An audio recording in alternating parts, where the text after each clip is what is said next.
All right, everyone, time to talk about alligators and kittens. Welcome to the ultimate crowdsourced personal finance show. This is Choose FI. You're listening to Choose FI Radio.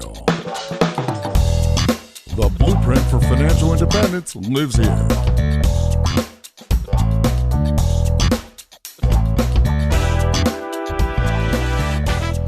If you're looking to unlock the secrets to financial independence and early retirement, you're in the right place. Stay tuned and join a community of like-minded people who are getting off the hamster wheel and taking control of their lives in the pursuit of financial independence. Choose FI, your home for financial independence online.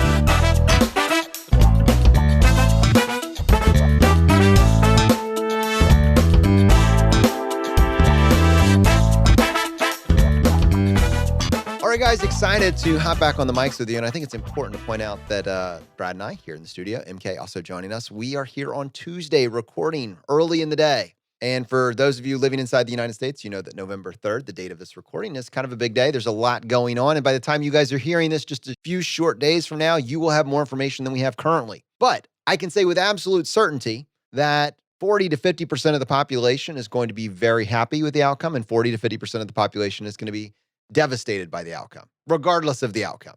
And it's just an important time for us just to take a step back and remember the alligators and the kittens. And so I thought we could start there, and I'll give this back to Brad. Brad, this is not our unique idea, but I know it's one that's become like a life philosophy for you, and it's one that really had a high impact with our community. Why don't you just break it down for our audience? Yeah, that is certainly a blast from the past. So the happy philosopher was the doctor that we had on one of our very early episodes. And he talked about this concept of alligators and kittens. And it was basically around how he approached more or less his overall mental well-being in his life. He had been dealing with issues of overwhelm and anxiety that, a lot of us face, frankly. And he talked about, how do I make my life better in terms of little steps? And what he looked at was, he looked at all of the negative influences in his life and called them alligators. And then he looked at all the things that made his life better, little and small, and termed them kittens. So his argument was, if you walk into a house and there are alligators roaming around and kittens, what are you going to focus on first? You're going to focus on getting rid of those alligators, right? So this is a kind of your hair is on fire situation, like you're focusing on the negative. Like that's just a human bias. We focus on the negative. And how can you rid your life of those things? And then, and really only then, you can focus on, all right, what are those cute little kittens, right? And like, how do I add more of them? How do I focus more of my time and attention on them and make my life better? But really the hair is on fire type situation is the alligators. And Jonathan, for me, it was a lot of news. In my own life for the last handful of years, I've pretty much cut out news almost entirely. And now, this doesn't mean that I walk around blissfully ignorant. I'm still up on things. But I mean, I used to focus on watching the nightly news every night. I watched The Daily Show. I watched, just even sports news, like things that I find so hard to believe in my own life right now. These were big parts of my life 5+ years ago. And I think this type of thinking has really helped me have just a better mental framework for life. So yeah, it's cool that you brought this back up. I love it. Alligators and kittens. I just think in a season like this, it's so easy to, even when you know that there's no reason to have a 24-hour news cycle on in your house. There's the point of the news, especially when it's 24-hour news, is not to inform you, but to hook you through the next commercial break. Breaking now. We just found out the results from a tiny little county inside of a county underneath a rock. We have it breaking right after this. It's to hook you through the next commercial break. It's good to know what's going on in the world. I'm not suggesting that anybody just stay in a perpetual state of being uninformed. You should know what's going on. You should understand your positions and why. That's not what we're saying here. But what we are saying is there's no reason for you to be watching the news 24 hours a day, to have it on, to go to sleep to it, to wake up to it. That's a business model. It's highly profitable. This is the most profitable season for news companies. You don't need to be a part of that economic model. You can't help but be informed in this environment. It's coming at you from every single direction. There's no way to escape it. So figure out, bob and weave. Get what you need and get out. Preserve your sanity. Control what you can control. And this is my point of encouragement. Regardless of the outcome, that again, Brad and I do not know right now. MK does not know right now. Regardless of the outcome, you will be in a better financial position 4 years from now because you're part of this community and you're taking action. Regardless of the outcome of this election, because you're actually taking the time to focus on, let me control what I can control. Let me focus on building a better life for myself and for my family. If you just take these small little wins, like the ones that we're going to share with you today, you're going to be in a happier place. You're going to have more bandwidth. You're going to be more certain of what it is that I can control and why it's so important just to spend more time there. I just want everybody, I know you're all probably thinking this. All of us are just we've been going 120 miles an hour in this country in particular, between COVID, this election cycle, all the controversy that's going on, just crazy things seem to happen every single week. And maybe just for a few of us, we can just take a deep breath. We can clear out some of the alligators in our life and we can focus on the space, just a little bit of bandwidth. Yeah, it's funny. I just jotted that down. Create that space. And that's what we think FI does, right? It enables you to create that little bit of space in every aspect of your life. Maybe with how reactionary you are, maybe with how much money you have saved up and the options that it affords you. And to your point, it's that stoic thought of control what you can control. There's a lot within our circle of control and there's a lot outside of it. And to spend that time just worrying and ruminating on things that are outside of your control, it just doesn't seem like the most productive way to go about it. What do we do here at Choose FI? We think long-term, right? We try to focus on our community. We focus on happiness. We focus on being good human beings and good citizens, right? Like all these things, we focus on establishing our own wealth to help our family and our community. Like all of these things, these are all positive things. Those are all within your control. And I think that's what we would argue is that will make a better life. It'll make a better world. And I think that is a very hopeful and positive message. So one interesting thing that we've commented on, but it just seems to have ratcheted up for various reasons, is market timing. Not just professional guessers, but suddenly all of us believing that we know what's going to happen with the stock market tied to an election outcome. Is this a harbinger of things to come? And I think it's important for us to point out that that's ridiculous. You have no idea. You have absolutely none. And I think we saw this in March and we saw it in April and May and June with everybody thinking they knew what COVID was going to do to, one, the economy, which was maybe a little bit more predictable, but then two, what that effect on the economy, how that would then trickle down to the stock market. And a lot of people taking different positions and making sometimes radical decisions on what to do with their investment portfolio based on this theoretical connection between the economy and the stock market. Whether or not that bore out or not, now we're seeing going into this election kind of that same thing. Oh, I think I know what's going to happen. Let me make some radical moves based on which way this election goes. MK, I know you were commenting to us offline. This is something that we're seeing not just on professional guessers on the internet, but really in your own social circle, in social media at large. This is just getting out of control. Yeah, I mean, if there's anything I've learned this year, it's that I have a lot of friends who are epidemiologists, constitutional lawyers, and market experts for stocks because everybody has an opinion on, well, my candidate's definitely going to win and therefore the stock market's going to go up, or my candidate's definitely going to lose, negative thoughts here. So I think the stock market's going to go down. So I need to be ready to buy.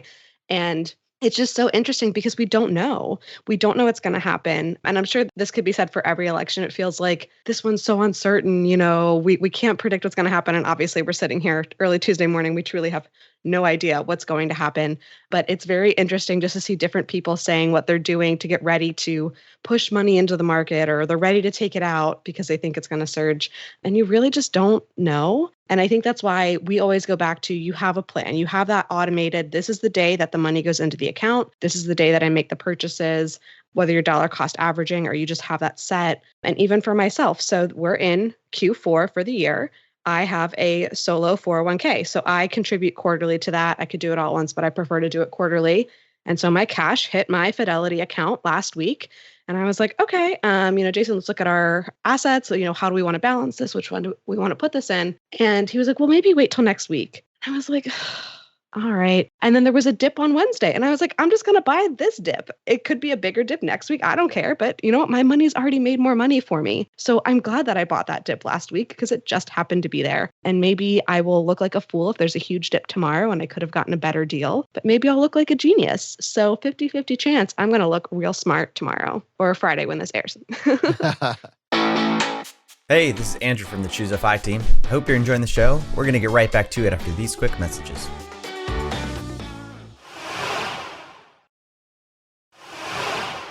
And MK, you said in there, it's uncertain, right? Yeah. We truly don't know. And I think that is the most important thing to focus on here. Like, nobody knows. You can't know over a short term. The market is unpredictable, and it's just a fool's errand to try to time it. And to try to time it, really, you have to get it right twice in most cases, right? Like, you've got to get the buy and the sell, or the sell and the buy, however you want to look at it, right? And it's hard enough to get it right once if you're just using some random information that you think you're a genius, that you're reading the tea leaves properly. But to get it twice, oh man, that is almost impossible. And this goes back to what I just said probably 3 minutes ago about long-term thinking. We in the FI community, we don't look at quarterly earnings. We're not looking at, what happened over the last year, or what's the Morningstar rating over the last 5 years, right? Like, it's what is going to help me get to the wealthiest point in 30 to 50 plus years. That's what the game is here.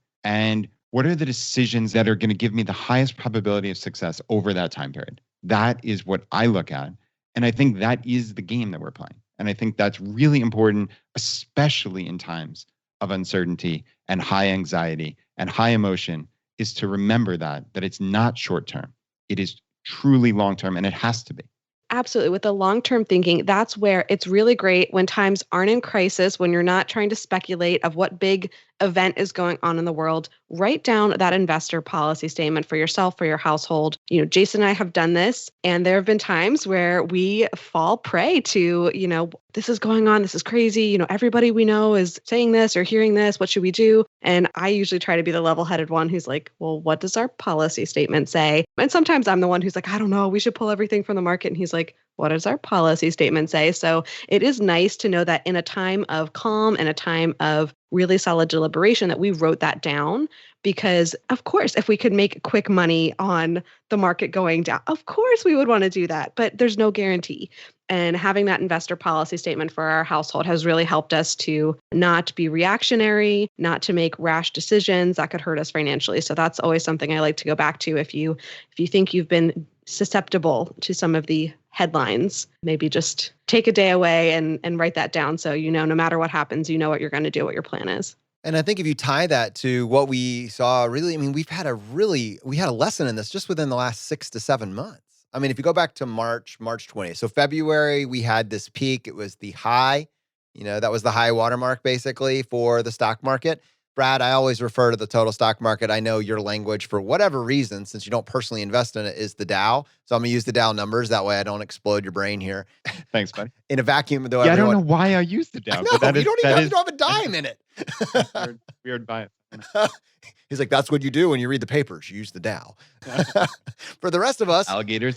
For the rest of us, we're kind of interested where most of our money is, and most of us are in a total stock market index fund. So my bias would be that, but Brad, for you, we're going to use the Dow. Anyways, using the Dow numbers, in February, the Dow hit a high somewhere right around 29,500. And obviously, those of you that have had a pulse for the last 7-8 months know between February and March 20th was pretty rough. And there were a lot of prognosticators, professional prognosticators telling us that it was going to go to zero, that this was it, this was the end. But in fact, it had, Brad, close to a 20-30% drop, going all the way down to the bottom in around March 20th of 18,500-ish, somewhere in that range. Plenty of people thought it was going to go down way more. In fact, I wish I could get you guys to help me with this. I started taking screenshots of every single prediction that I started seeing in mid-February to March. Everybody basically saying, again, I use VTI personally. So everybody saying it was going to go down to, 1,500, whatever. Now we're mixing numbers, so it doesn't mean it much. But they were saying it was going to get far worse. This was and then it just went up from there. It recovered about 30 to 40% of its gains within about 2 to 3 months. And at that point, there was another wave of professional guessers on all the major blogs and websites and financial forums and everything, not to pick anyone out, but they were everywhere telling us what was going to happen next. Is this a V recovery? Is this a W recovery? This is just a head fake. It's a dead cat bounce. It's going down even farther. We had individuals that in February said bad things are coming and took all their money out. And then in March said, oh yeah, it's just getting worse. I'm waiting until, this is just, we're going to come back in. The problem with these types of guesses is like Brad, you said this earlier, you have to be right twice. And nobody expected that because the economy wasn't getting better. COVID wasn't going away. Everything was still shut down, but suddenly the economy's doing better. Well, we weren't expecting that the government was going to inject a ton of money into the economy. No one could have predicted how much and how fast they would react with the stimulus. That's the point. You have no idea. There are way too many variables for you to account for with your simplistic, I think the market is going to do this, because it doesn't work like that. The stock market and the economy can stay disassociated longer than you can stay solvent. That's the key here. And you know what the problem is? Like, these screenshots are the only proof that I have right now of all these geniuses who spend their full lives dedicated to figuring out what the stock market is going to do next and then sell clicks and page views and everything else around those opinions. This is all they do for a living. They are wrong more than 50% of the time. What possible chance do you have as an individual that saw something on Facebook or felt an anxiety in your gut? What chance do you have of making your investment decisions around emotion enough to stay solvent over the long term or outperform the market over the long term? Brad, little tidal wave rant here. I'll give it back to you.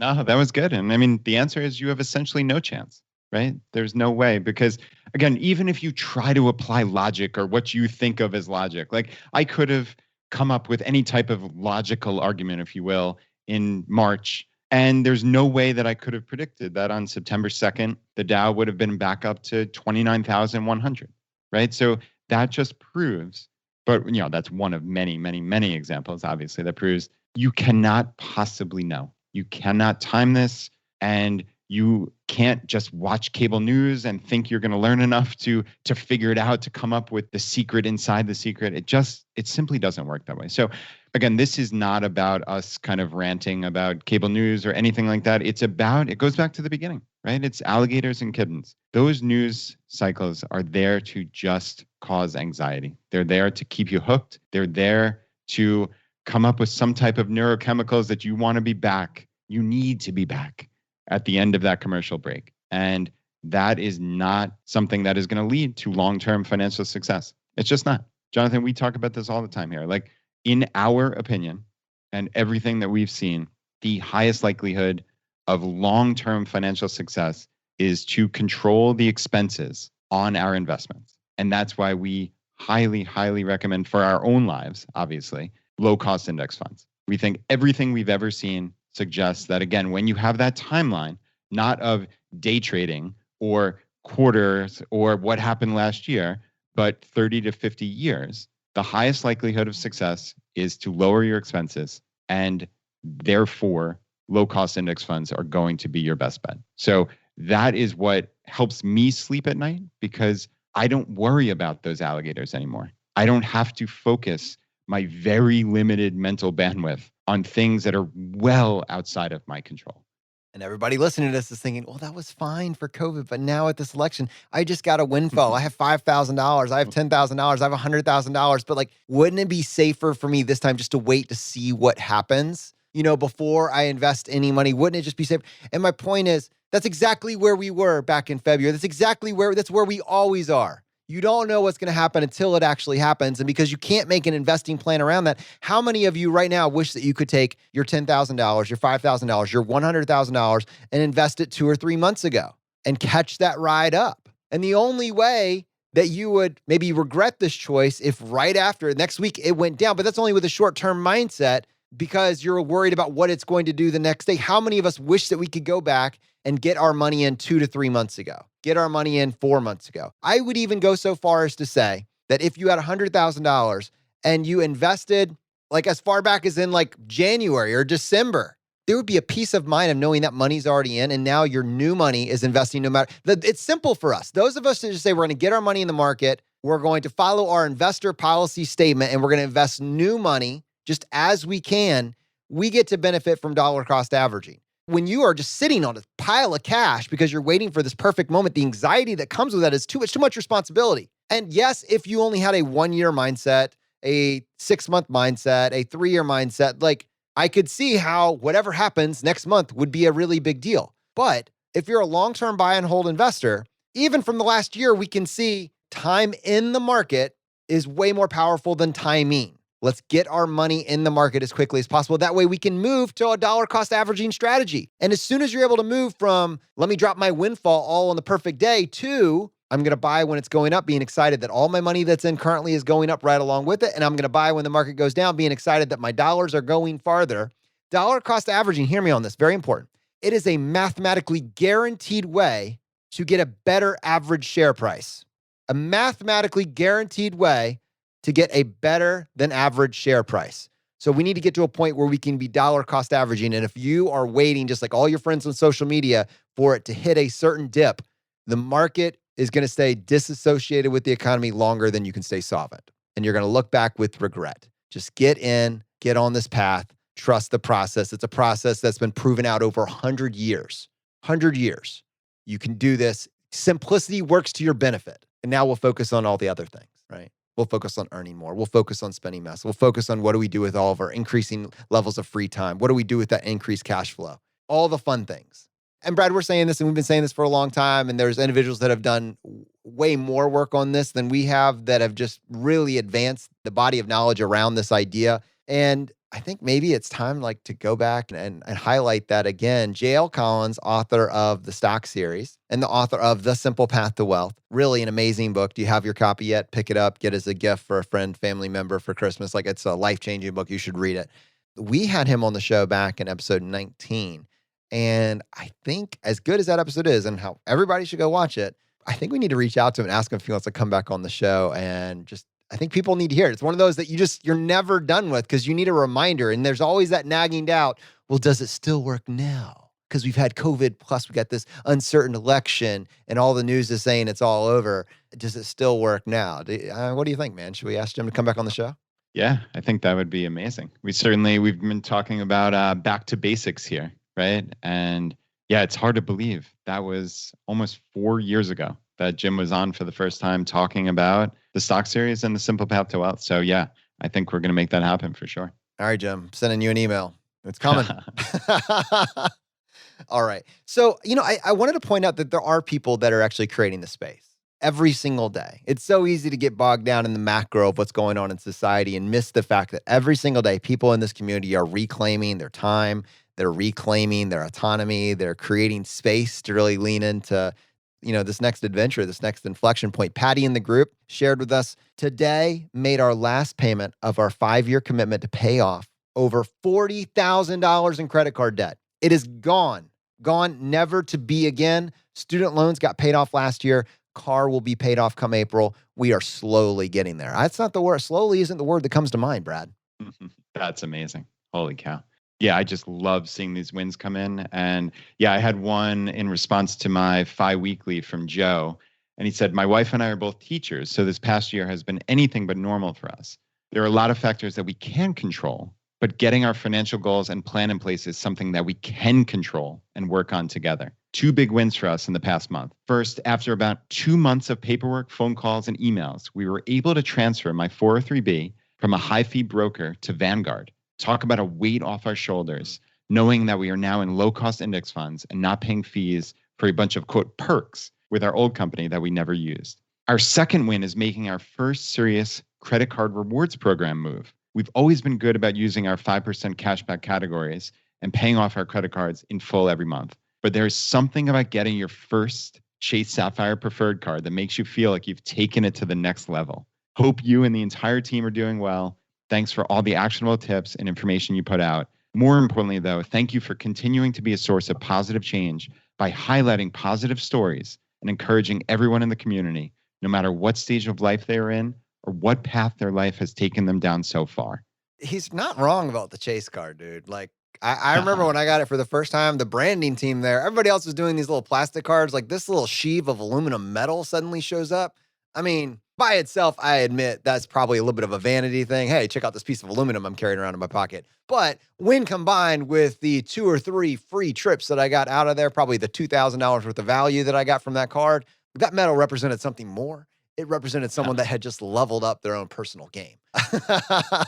Yeah, and that's a big part of it, right? Like it does feel like you're just making moves, and it's cool that Joe and his wife felt that way. And actually, Jonathan, now that I'm seeing this email, we should mention. So this podcast is going out November 6th, and Chase actually just put out a last call for what I think is the highest bonus ever on this card. It's 80,000 Chase Ultimate Rewards points when you spend $4,000 in the first 3 months. There is a $95 annual fee, but the last call on this is actually November 8th. So only 2 days from now. Wow. So if you're hearing this and you've contemplated getting the Sapphire Preferred card, now is the time. This is the best offer I've ever seen. This card is our number one recommended card, even when it has a lower offer. This is kind of a no-brainer. So yeah, if you want more info, go to choosefi.com/CSP. That's CSP for Chase Sapphire Preferred. So yeah, Jonathan, this is a card I've got in my wallet, have had in my wallet for the last 5 years.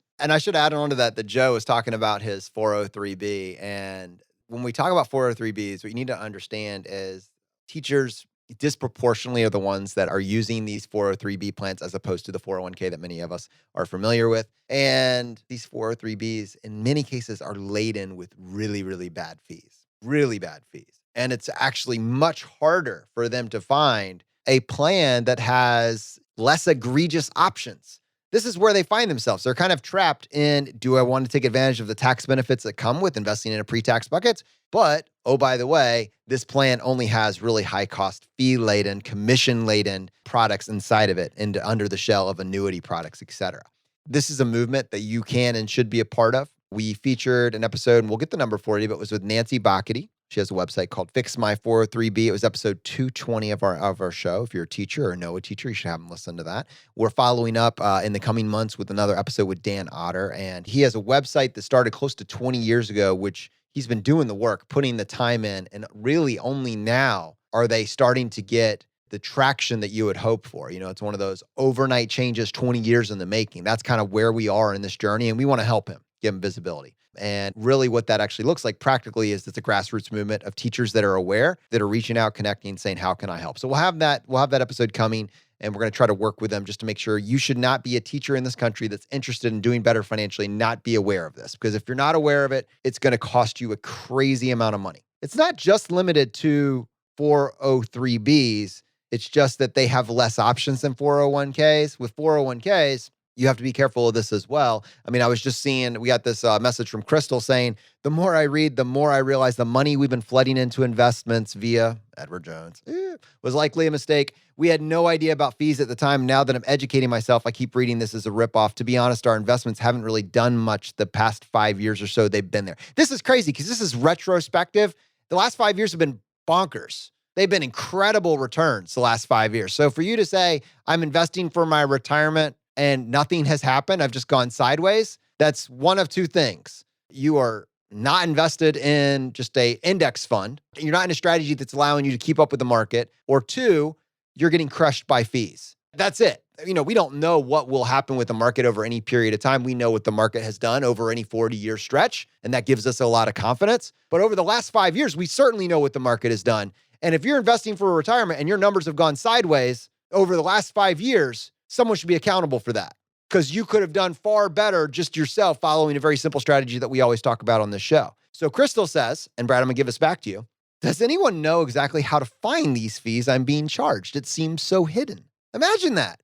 I don't know why the money's going sideways. Everybody else is showing their charts up and to the right. Mine is just going sideways. And I think we pay this person a lot of money. They got a great office. We go in there like, what's going on? Yeah, I mean, unfortunately, it's not altogether easy in all cases. In a perfect world, what I've seen, so in fairness to the last company that I worked for, their 401k was fantastic. They had low-cost index funds. They made it very, very clear what the expenses were.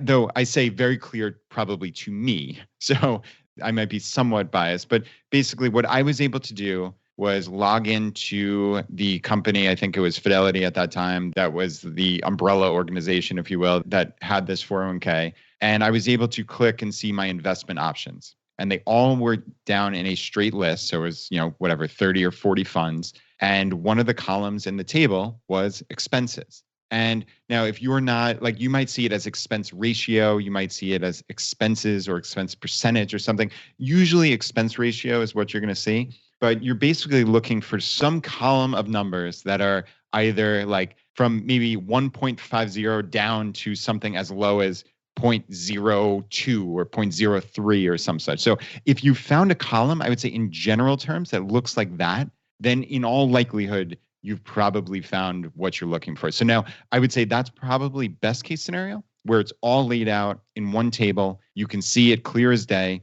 and you can see what your investment options are at a glance. Now down to probably maybe one of the worst case scenarios would be you're just given a fund name, and then you have to track down what the ticker symbol is, and you have to go to Google or Yahoo Finance or whatever it may be, put in that ticker symbol, and then do your own research. It should be very simple once you've found the ticker symbol to find that expense ratio.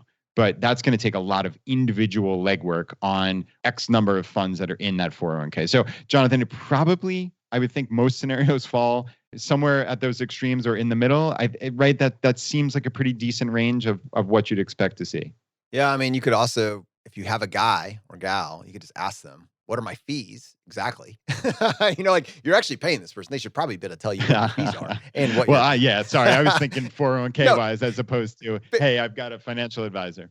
I mean, what you said is actually accurate. I really don't want to call a person, which is actually the entire point. Like if I'm afraid to have an interaction because I don't want to like have them worry that I'm taking my money out or I'm trying to get more informed. Yeah, that's the entire point. If you don't feel comfortable, you feel like they're hiding stuff from you, you don't want to have a conversation with them because you feel like it might not be in their best interest. It might not be. So maybe we need to get out of the way sooner because our plan is simple. It does not require a super complex person to help us into low returns. We're just going to try and keep up with the market. And that's a very simple strategy. It's easy to follow, easy to implement.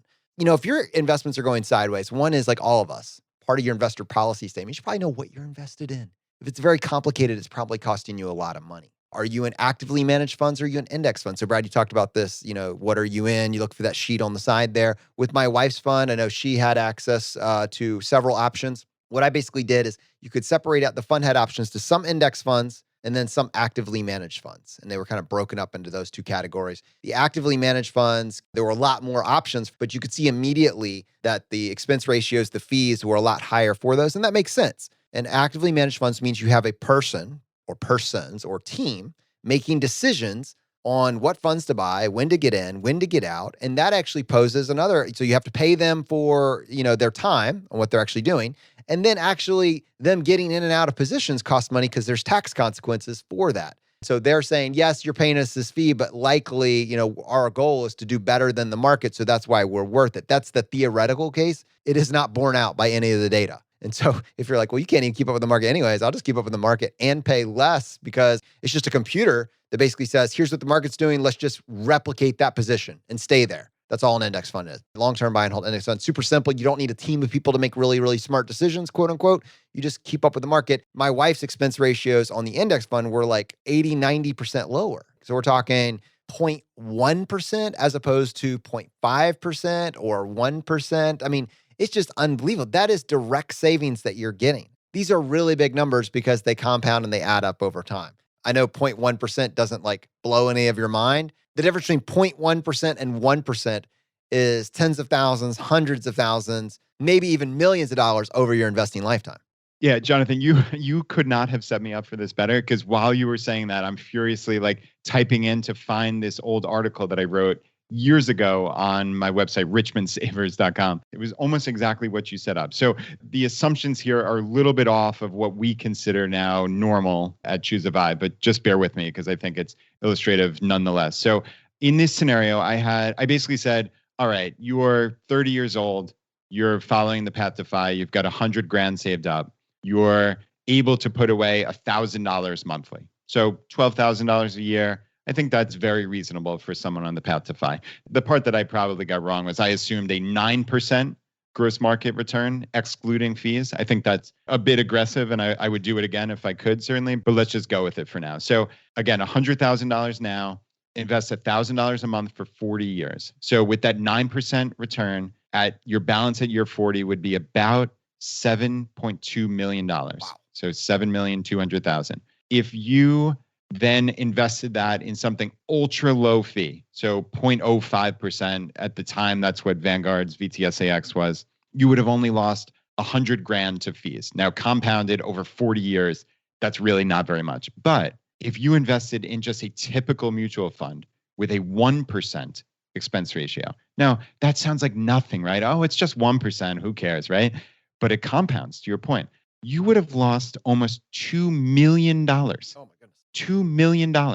If you said, okay, I can do this on my own, but I'm going to pick this, this fancy mutual fund, right? Like you're not even having an investment advisor. You're just trying to pick an actively managed fund. Your balance would have went from 7.2 million down to 5.3.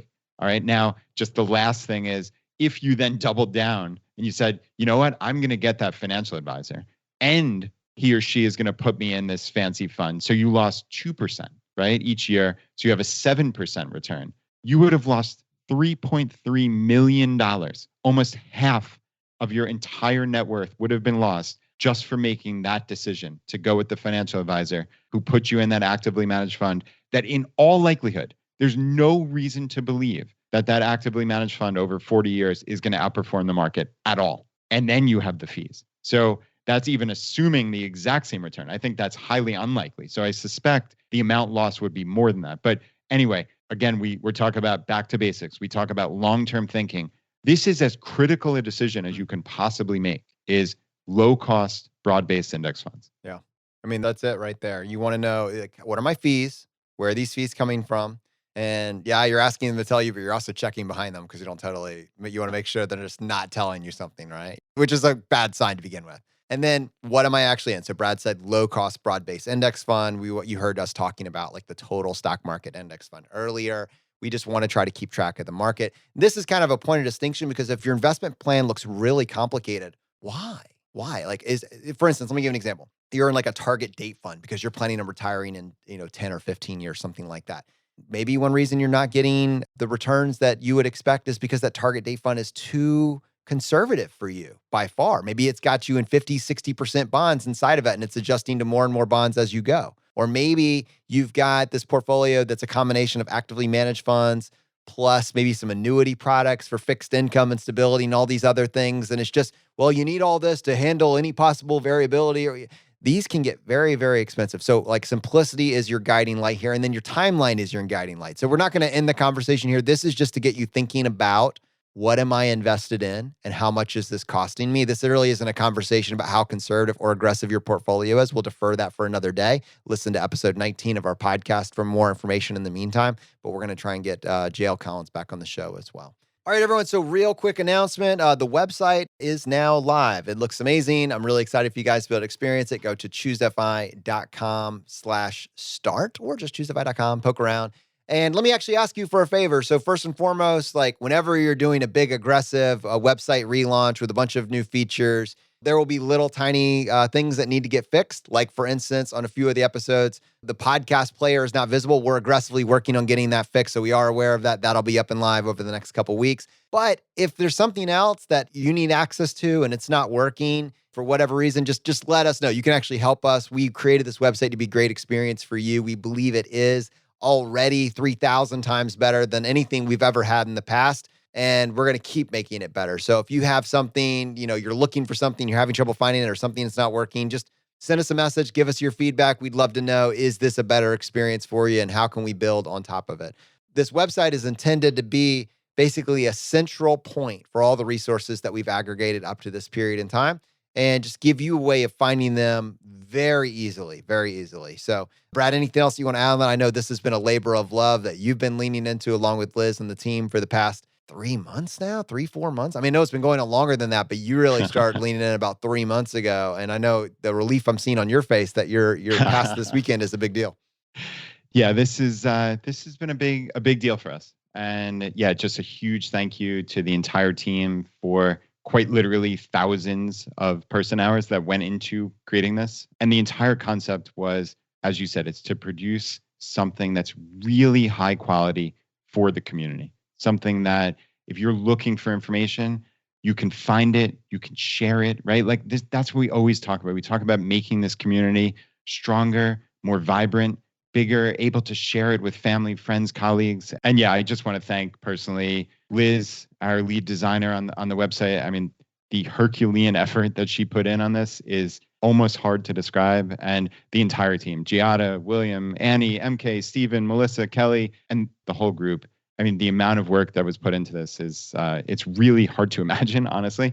So yeah, we're just really, really happy. So like Jonathan said, check out choosify.com. Let us know what you think. Send us an email to feedback@choosify.com with good, bad, ugly, something that's not working. Like, we know we've got a long punch list of things that we need to get updated, but yeah, we really wanted to bring this thing live. All right, another announcement is the Simple Startup is going to be opening for the next class here in the coming weeks. MK will have all the details, but just for context, this is something that Rob Phelan, who's been on this show, leaned into with his workbook, The Simple Startup, but then paired it with this course series. Our community dove in a big way. Parents had their kids enrolling between the ages of 10 and 18, and the feedback on this, I mean, guys, the feedback has been overwhelmingly positive. We've actually gotten a chance to talk to some of the parents, and they said their kids' mindset, they saw them level up in front of their eyes. If you want to get your kids off the video games and give them skill sets that will translate to this future that we're all living into right now, you want to future-proof their life and give them the skills, you know, before they get to college, right now, you can give them the skills that allow them to leverage into any industry. This will be the most valuable thing that you can do for them. And recognizing that Rob has really leaned in and figured out a way to actually be able to offer this year round, basically broken up into cohorts where we do a class, it runs for a period of time, and then the next class is available. It just keeps getting better and better. There's kids that have gone through once that say they want to go through again.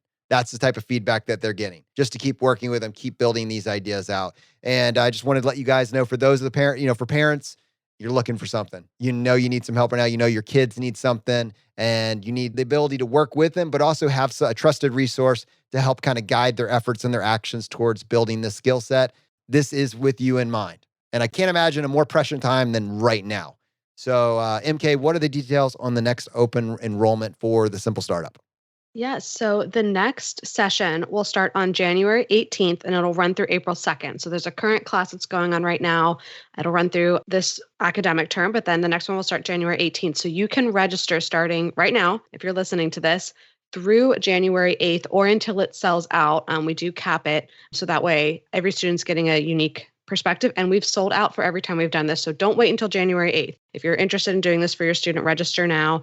We do have early bird pricing going on. So if you register between now and November 15th, 2020, you're automatically going to save $10 off of registration. So sweet. We love to save here. But because you're listening to this podcast, when you register, if you put in the special promo code podcast, you get another 15% off. So we really want to make sure that this is something that parents can incorporate into their students' current academic plan. If they are homeschooling, if they're remote schooling, if they're going into school, but they just need to keep them occupied and want to help them learn these entrepreneurial skills. This can fit in with whatever schedule you have worked out with your student. So just head over to choosify.com/startup, and that's where you'll see all the details for this term. This is for students 10 to 18. We are trying to limit it to just the US and Canada right now because we actually mail you a copy of the workbook. And we've had some people who've asked for it for other countries, and it was just astronomical shipping. But we are working on trying to do that in the future. But for now, US and Canada, 10 to 18, head to choosify.com/startup. And go and put in that podcast code, get an extra 15% off. And we are going to be so excited to see you in the winter class. All right, everyone. So lastly, I want to send you off with a point of encouragement. We talked about Joe's story, and what Joe is actually doing is he was sharing with us his weekly win. This is a request from us to you. And I mean you right now listening to this. Are you taking action? If you are, you know your life is better because of it. Don't keep that just to yourself. Share it with us so we can share it with others. This is an important part of this. We're a community of people, imperfect people, taking small actions to build a better life. That's who we are. And we thrive. The reason you're still here is because of the encouragement that you receive both from us, but from other people in this community. Now I'm asking you to be a part of that. Just share what it is that you're doing and how your life has been changed because you leaned in, because you focused on the kittens this week, right? Because you cleared out those alligators. Share it with us. So here's how you do that. Go to choosify.com/start. There's a very simple form there. Just subscribe to our email list. Once a week, you are going to get a newsletter from us, from Brad. Brad writes it personally, sits down every Monday or Tuesday and writes it and sends it out to the community. and he'll work through an actionable takeaway, something, a personal challenge that he's going through. And regardless of what's on the form, down at the bottom, he will ask you, just reply to this email. Share with us what was the action step that you took this week to make your life better. And in fact, what we were sharing with you with Joe was exactly that, the action that they took. And it actually, not only is it a point of encouragement, it actually informs the show and where the show goes in many, many ways. And what we've actually done, just to say, like, this is fun, and we appreciate you doing this, we've actually added our book drawing back. Choosify Publishing has 4 or 5 books now, helping people in various stages, second-generation financial independence. So how do you raise your kid to do better with money? Helping people figure out their pensions, helping people implement a financial independence game plan, helping people with entrepreneurship, and more. There's a lot here. And if you send us your weekly win, we enter you in a drawing to get a free copy of one of these books. And so, I know you don't need that incentive to do this, but we're grateful that you're part of it. And we're grateful that your action is inspiring everybody that's listening to this, following this from now and in the future. And so with that in mind, Brad always calls this the virtuous circle, right? Let's put it back into the community. Let me have you go to choosefi.com/start, get on the list this week, and share your wins with us going forward. We get hundreds, if not thousands, of responses every single week. It's the single best day in the Choosify family, just to see the actions that this community is taking each and every week. And with that, Brad, what do you have for us? Yeah, so obviously we have Joe as one of the book winners, but we've already read his wins, which were fantastic. And the other one we have is from Christian. And this is the perfect example of alligators and kittens, just by sheer happenstance. I had already picked this out days ago, but this is exactly that. So Christian said, I choosified my view of the pandemic and all of the life restrictions it forced in our lives by focusing on the positive things it has also made possible, like allowing me to spend more time with my family, giving me time to exercise instead of sitting in a car on my commute to work, encouraging healthier eating habits, and as an added bonus, saving about $4,500 this year in costs from transportation and eating out. All the best, and keep the fire burning. All right, my friends, the fire is spreading. We'll see you next time as we continue to go down the road less traveled. You've been listening to Choose FI Radio Podcast, where we help middle-class America build wealth, one life hack at a time.